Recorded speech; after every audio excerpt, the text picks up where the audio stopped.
교재에 70하고 2를 넣었는데 굳이 그럴 필요 없이 본문에 나타난 대로 70인, 어떤 또 사본에는 72인이라고도 했습니다. 그런데 본문에 70인이라고 했기 때문에 그 숫자는 뭐 관계가 없어요.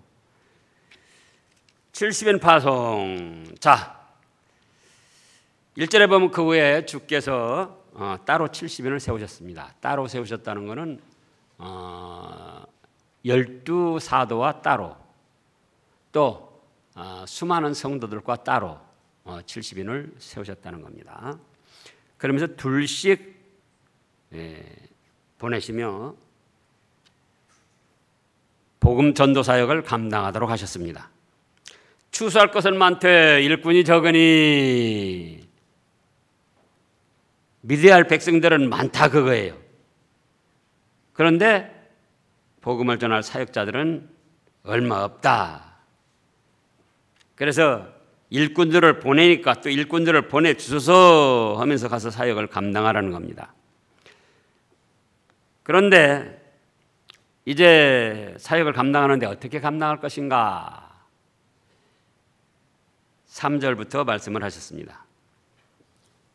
여기서 언젠가도 말씀드렸는데 12사도 외에 70인을 따로 세우셨습니다. 12사도가 많은가요? 적은가요? 쉽게 대답해 보세요. 12사도가 많습니까? 적습니까? 적지요. 너무도 적지요. 그러나 예수님은 이 신약 시대의 구원 역사를 12사도를 통해서도 충분히 하실 수 있기 때문에 12사도만 세웠던 거예요. 오늘날 그 인터콥이든지 신사도 운동이라는 것을 하는 사람들이 있습니다. 그래서 초대교회에 사도들이 사역했던 것처럼 오늘날도 새로운 사도들을 세워서 교회를 회복하고 예수님의 하시는 일을 이루어가야 된다는 거예요. 얼핏 보면 그럴듯한데 그것이 바로 인간의 꾀와 마귀 장난에서 나온 이단적인 것이다 그겁니다. 왜냐? 지금 우리가 분명히 말했습니다. 12사도가 적다고. 예수님은 어떤 분입니까? 전지전능하신 분이에요. 12사도가 주님의 사역을 감당하기에 적었더라면 바로 이때에 70인 세울 때의 70인을 74도로 세우셨을 거예요.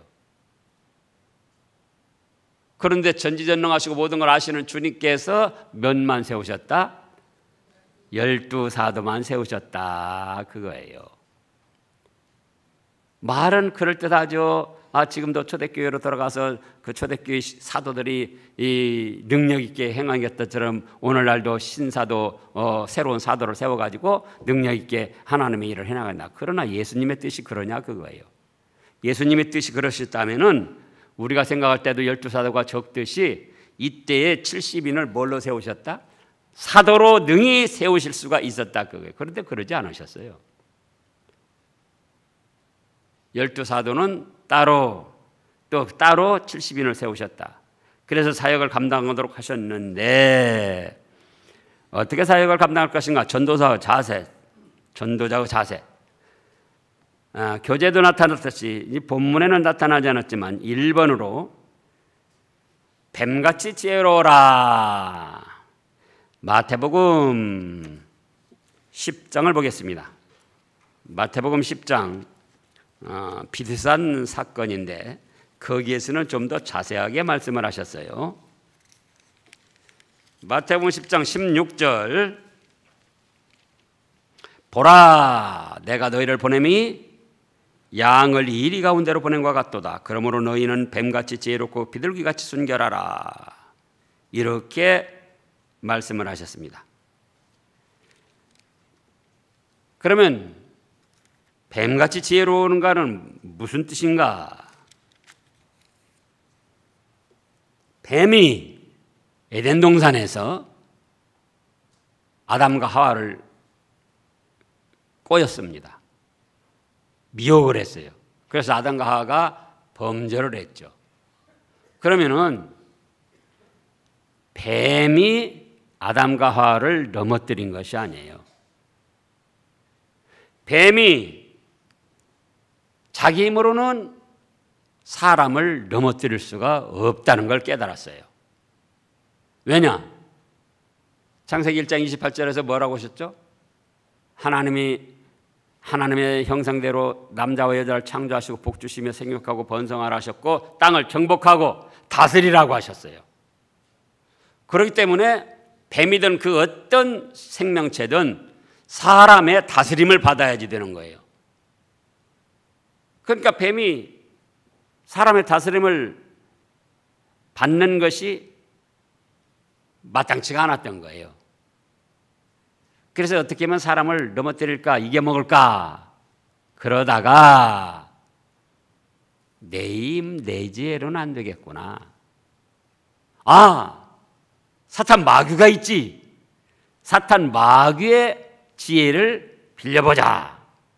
그래가지고 사탄 마귀에게 의지하며 사탄 마귀의 지혜를 받아가지고 에덴 동산에서 아담과 하와를 미혹했던 거예요.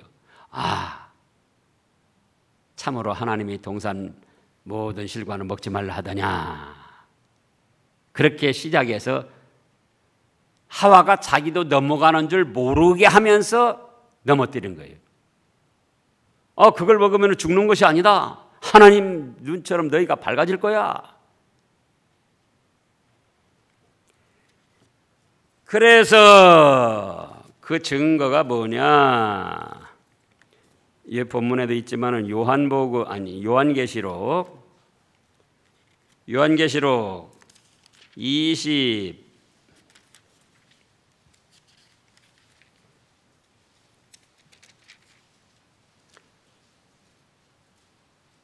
요한계시록 20장이요. 1절부터 또 내가 보매 천사가 무정의 열쇠와 큰 쇠사슬을 그 손에 가지고 하늘로부터 내려와서 2절 읽어보세요. 용을 잡으니 곧 옛 뱀이요 마귀요 사탄이라 잡아서 1000년 동안 결박하여 보세요. 무정에게 던져 넣어 잠그고 그 위에 인봉하여 1000년이 차도록 다시는 만국을 미혹하지 못하게 하였는데 그 외에는 반드시 잠깐 노일이라. 용을 잡았는데 그 용은 또 뭐예요? 곧 옛 뱀이더라. 에덴 동산에서 하와 아담을 미혹해서 넘어뜨린 그 뱀이다. 그런데 그 뱀은 자기 혼자 힘으로 온 것이 아니고 마귀 사탄의 지혜를 빌려가지고 그렇게 했다. 그래서 복음을 전하는 자가 무턱대고 복음을 전할 것이 아니고 뱀같이 지혜롭게 하라는 거예요. 뱀이 자기 힘으로는 사람을 넘어뜨릴 수 없는 줄 알고 사탄의 지혜를 빌렸듯이 너희도 너희 힘으로는 다른 사람을 구원해낼 수가 없다. 그러니까 하나님의 지혜와 능력을 빌려라. 그런 뜻이에요. 그 다음에 2번으로는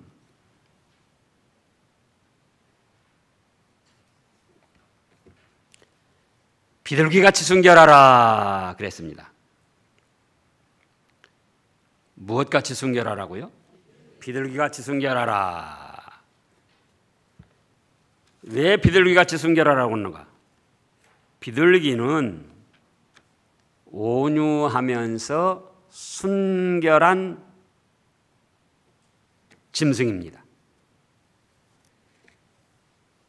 비둘기가 얼마나 순결하다고 하는 거니? 짝을 맺어서 살다가 어느 한 짝이 세상을 떠나면은 그렇게 구구구 슬퍼하면서 혼자 지내다가 죽는다는 거예요. 다시 짝을 찾지 아니하고 혼자 지내다가 죽는다는 거예요.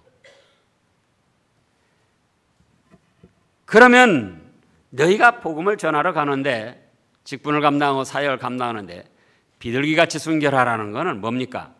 오직 하나님께 대한 일편단심을 가지라는 거예요. 그게 순결한 거예요.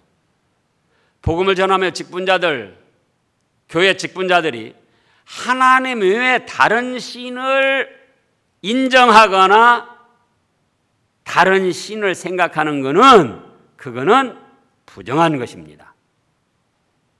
마치 어떤 여자가 남편을 놔두고 다른 남자를 생각하는 것이나 마찬가지예요. 그럼에도 불구하고 오늘날 수많은 기독교인들이, 직분자들이, 사역자들이 성삼위 하나님 외에 다른 것을 신으로 인정한다, 그거예요. 그래서는 안 돼요. 그거는 어떤 것이다? 부정한 것이다. 비둘기가 짝을 맺어 살다가 한 짝이 죽으면은 슬퍼하며 생각하다가 그대로 살다가 순결을 지키며 죽는 것처럼 믿음의 사람들은 오로지 성삼위 하나님께만 사랑을 바치고 믿음을 바치고 섬겨라, 그거예요. 믿음의 사람들이 성삼위 하나님의 부처다, 알라다, 또 그 외 여러 조상신들이다, 어떤 것들을 신으로 인정하고 인정하지 않다 할지라도 그럴 것이다 하고 생각하면은 그거는 무엇이다? 부정한 것이다. 그래서 뱀같이 지혜롭고 비둘기같이 순결하라고 말씀을 하셨던 겁니다. 그 다음에 사역자 자세 3번으로는 전대나 자루나 신발을 가지지 말라, 두버릇을 가지지 말라 그랬어요. 자, 4절에 보면은 3절에서도 내가 너희를 보내며 이 어린 양을 이리 가운데 보낸 것 같도다. 그래서 뱀같이 지혜롭고 비둘기같이 순결하라고 하셨고, 4절에서는 전대나 배낭이나 신발을 가지지 말며 길에서 아무에게도 문안하지 말라. 전대나 배낭이나 신발을 가지지 말라는 거예요. 왜냐?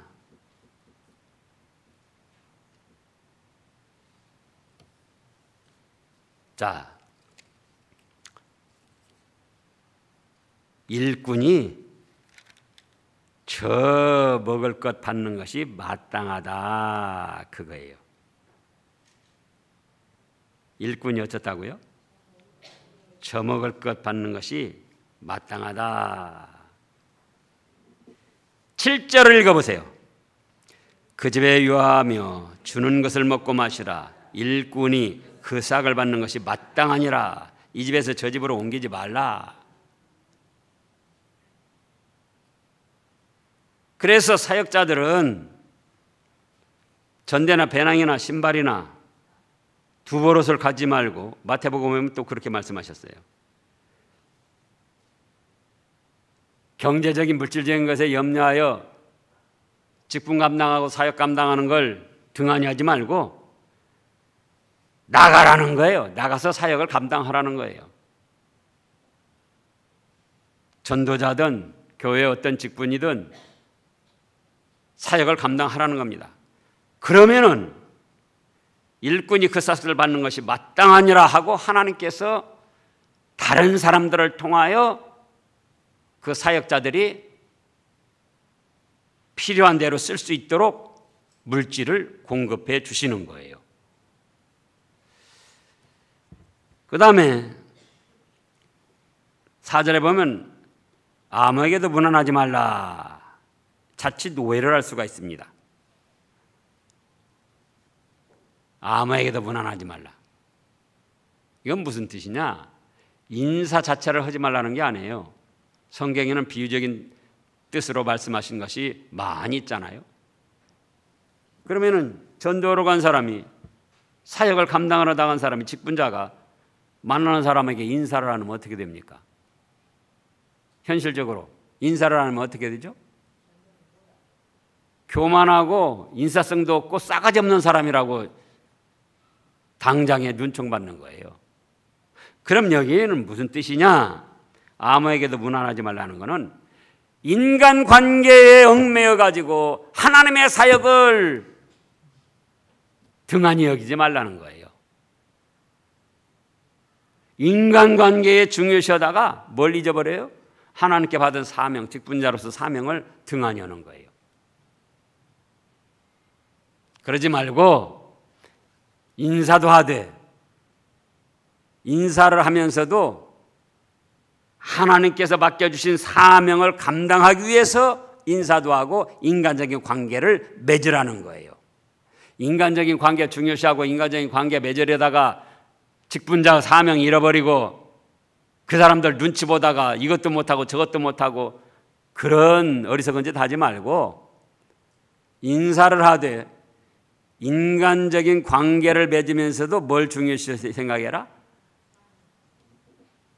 직분자로서 사명 감당할 일을 중요하게 생각해서 인사하는 가운데에도 지혜롭게 생각을 해가지고 어떻게 하면 저 사람에게 복음을 전할까? 그렇게 하라는 거예요. 그 다음에 또 전도자, 사역자의 자세 5번으로 평안을 빌어라 그겁니다. 5절에도 보면 어느 집에 들어가든지 먼저 말하되 이 집이 어떻게 하라? 평안할지어다. 평안을 축복하라는 거예요. 평안. 이건 집에 들어갈 때만 그런 게 아니에요. 사람을 만날 때도 어떤 사람을 만날 때 먼저 마음속으로 하나님, 저 사람이 예수님의 사랑을 받아들이고 복을 받을 좋은 사람 되게 해주세요. 마음속으로 그렇게 축복하는 거예요.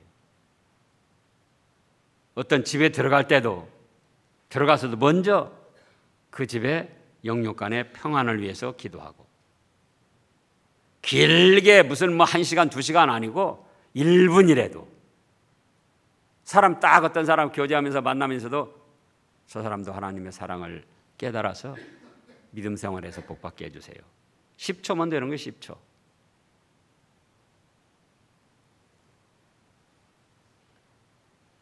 또 이거는 직장이나 관공서 들어갈 때도 마찬가지예요. 회사 다닐 때 회사를 위해서 기도를 했느냐 그거예요. 회사를 위해서.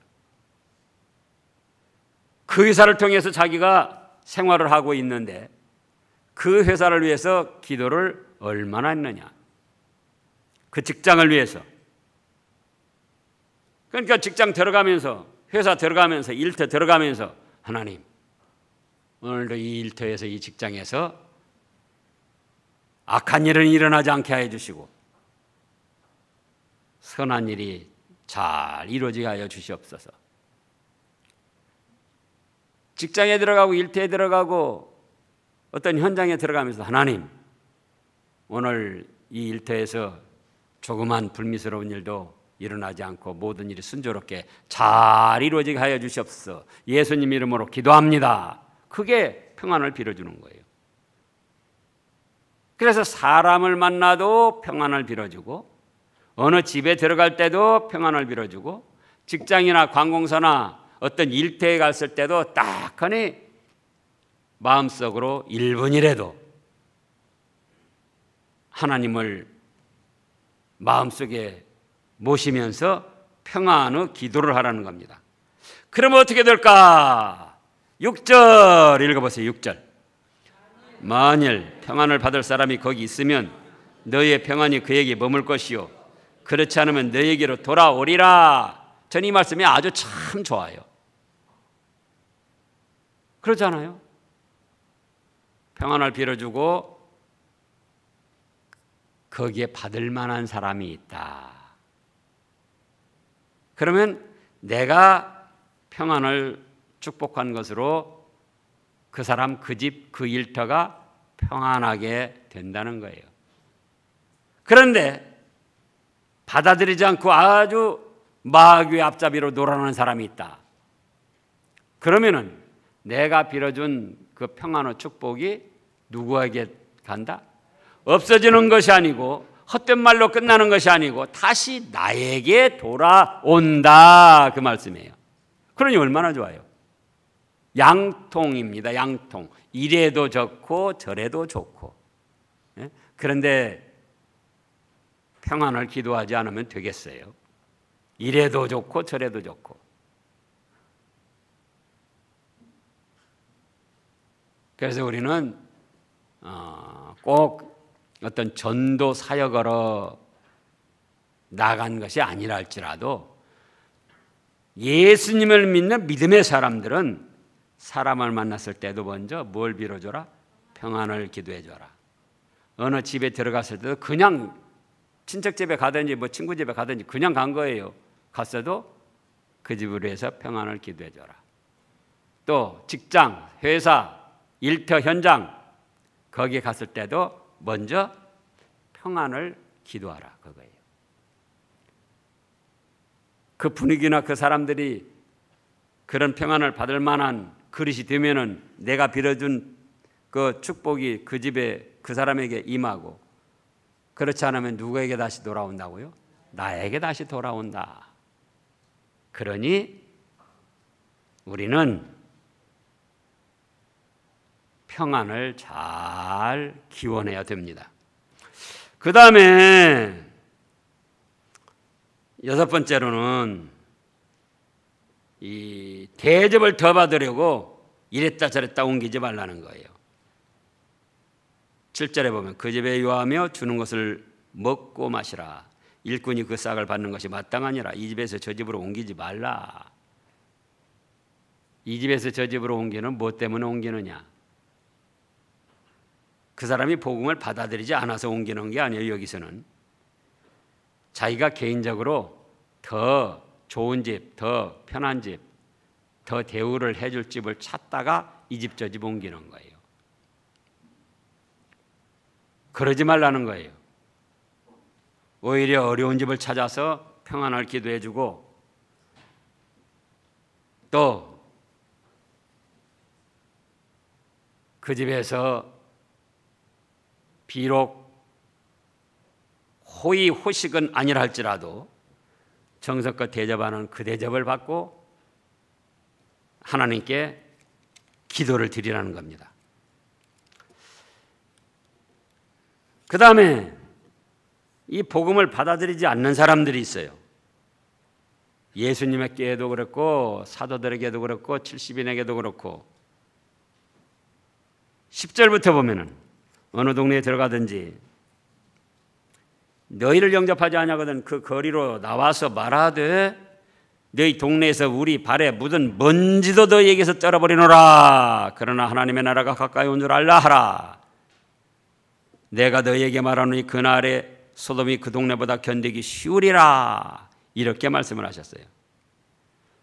복음을 받아야 하고 받아들이지 않고 배척을 하고 그럴 때는 한 번 말해서 그런 반응을 보일 때는 거기서 끝장을 내려고 토론하지 말고 변론하지 말라는 거예요.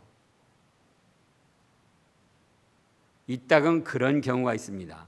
이단을 만났을 때도 그렇고 다른 종교인 또는 기독교를 박해하는 그 괴팍한 사람들을 만나면은 그쪽에서 그 대화를 청합니다. 그래서 이것저것 끄집어내서 말이 안 되는 그런 말들을 끌어가는 거예요. 그러다 보면 감정만 사나워지고 하나님께서도 역사를 안 하셔요. 왜? 하나님이 말씀하셨잖아요. 받아들이지 않고 반대하면 주님이 뭐라고 하셨습니까? 발에 묻은 먼지까지도 떨어버리고 그냥 나오라는 거예요.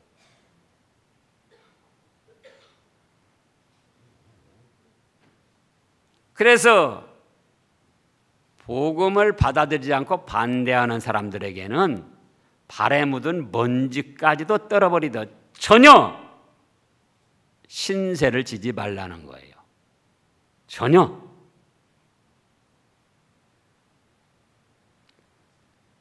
어떤 사람을 만났는데 그렇게 기독교를 비방하고 반대를 합니다. 그러면 그때 거기서 끝장 토론하려고 하지 말고 아 그래? 다음에 또 보세. 그리고 발에 묻은 먼지도 털어버리고 그 사람에게 조금이라도 신세지려고 하지 말고 그냥 나오라는 거예요. 그다음에 그럼 어떻게 할까? 한번 그렇게 했으니까 그 사람은 찾지 말아야 되는 거 아니고 그 사람의 또 그 사람을 다시 찾아서 전도를 해보라는 거예요. 그래서 그때도 또 반대하고 비웃으면은 아 그래? 그리고 다시 나오라는 거예요. 반대를 하고 비웃어 놓고 아, 차 한 잔 먹고 가. 우리 집 떡을 했는데 떡 한 조각 먹고 가요. 그런 때 그런 거 받아들이지 말라는 거예요. 뭣도 떨어버려라? 발에 묻은 먼지도 떨어버려라. 조금도 신세지지 말라는 거예요.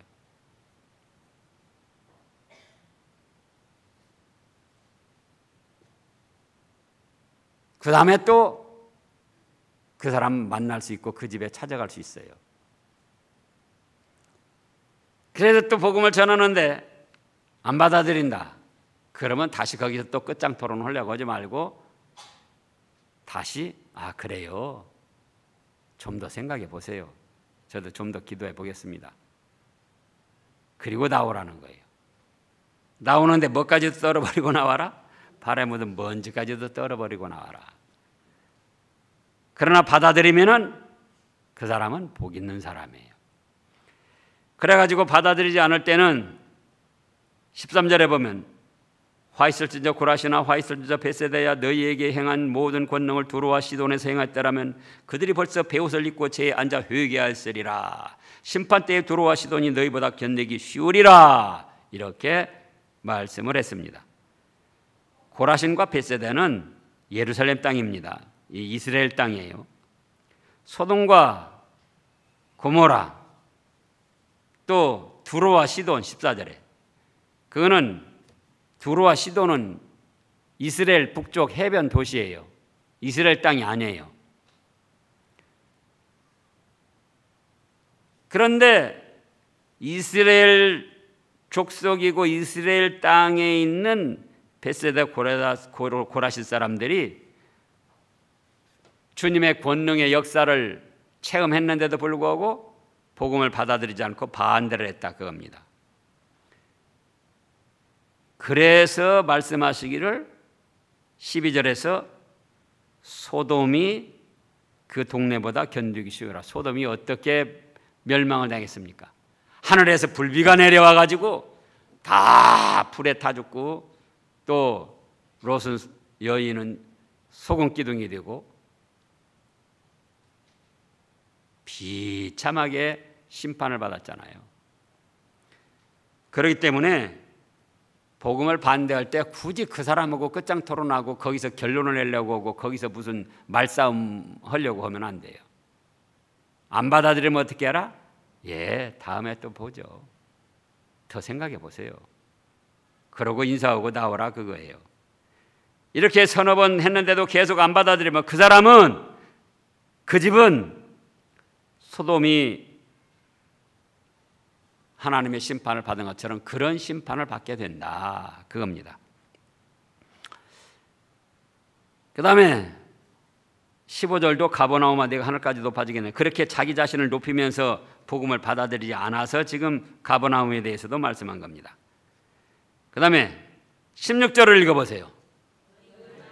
너희 말을 듣는 자는 곧 내 말을 들을 것이요 너희를 저버리는 자는 곧 나를 저버리는 것이요 나를 저버리는 자는 나 보내신 이를 저버리는 것이니라 하시니라. 자 보세요.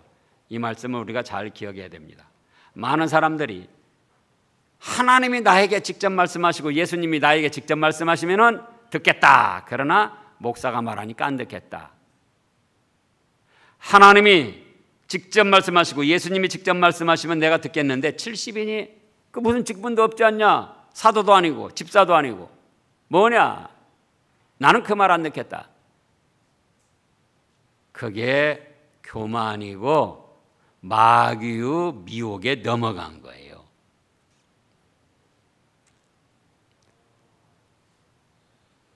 지금도 인간 사회에서도 회장이나 어떤 기관의 장이나 또 대통령이나 이런 사람은 자기가 직접 나서서 전부 상대하지 않아요. 체계를 밟아서 질서를 밟아서 그렇게 해서 백성들에게 인도하고 어떤 정책을 펴나가는 겁니다. 하나님께서도 마찬가지예요. 하나님이 한 사람 한 사람 누구에게 직접 나타나셔서, 예수님이 누구누구에게 직접 나타나셔서 말씀하시겠습니까? 이미 성경을 통해서 말씀하시고 또 말씀하실 거는 하나님의 종들을 세워서 말씀하시는 거예요. 그렇기 때문에 너희 말을 듣는 자는 곧 내 말을 듣는 것이요, 너희를 저버리는 자는 곧 나를 저버리는 것이요, 나를 저버리는 자는 누구를 저버린 것이다? 보내신 하나님을 저버린 것이다. 그 다음에 17절에 보면 70인이 기뻐하며 돌아와서 주여 주의 이름으로 귀신들도 우리에게 항복합디다 그러면서 기뻐했어요. 그러니까 20절에 뭐라고 하셨습니까? 20절 읽어보세요. 그러나 귀신들이 너희에게 항복하는 것으로 기뻐하지 말고 너희 이름이 하늘에 기록된 것으로 기뻐하라. 눈에 나타나는 현상을 보고 기뻐하지 말고, 눈에 나타나지 않았지만 하나님의 말씀대로 사역을 감당했을 때는 하늘나라에 너희 이름이 기록되고 너희 상급이 쌓이는 것, 그걸 소망하고 기뻐하라 그겁니다. 많은 사람들이 현실에 나타나는 그 어떤 업적만 보고 평가를 하려고 그래요. 중국에 최초로 전도한 선교사님 이야기를 들어보면, 그 책을 보면은 13년 동안에 중국에서 선교하는데 최초에 13년 해가지고 한 사람 전도했어요. 13년 해가지고.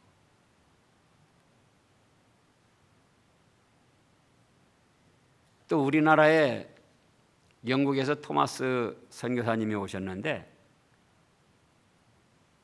배에서 내려보지도 못하고 내려면서 처형당했어요. 그래서 배에서 막 그 대원군이 세국정책 쓸 때 서양 사람들 다 잡아 죽이고 그럴 때 배에서 성경을 막 던졌습니다. 던지고 잡혀가지고 땅에 내려오면서 거기서 순교당했어요. 그러면 업적은, 눈에 보이는 업적은 하나도 없는 거예요. 그러나 믿음을 위해서, 복음을 위해서, 영혼을 사랑해서, 민족과 나라를 초월해서 한국까지 와서 중국에까지 가서 사명을 감당하다가 순교했다는 것, 그 자체가 하나님을 기쁘시게 하고 하늘나라에 엄청난 상급이 쌓인다 그거예요. 오늘날도 많은 사람들이, 우리 교회에서도 그래요. 뭐 이 나타난 것, 또 사람들이 알아주는 것, 외부적으로 나타나는 현상, 그거 보고 좋아했다, 싫어했다, 낙심했다가 그런다 그겁니다. 목사도 그렇게 하면 안 돼요. 그럼 뭐냐? 겉으로 나타나든 안 나타나든, 사람이 몰라주든 알아주든 상관없이 내가 내 믿음 지키면서 믿음의 사역을 감당하는 거예요. 직분자로서 사역을 감당하는 거예요. 알아주는 사람이 있든 없든, 업적이 나타나든 안 나타나든. 그러면 그건 누가 알아주신다? 하나님이 알아주시고 하늘나라 기념책에 다 기록이 되는 거예요. 그래, 사람들은 몰라주고 사람들에게 알아줄 만큼 업적은 안 나타났어도 하나님은 다 알아주시고 하늘나라에 가면 다 쌓여있다. 그걸 생각하며 기뻐하라는 겁니다. 그런 여러분들 되시기를 축원합니다.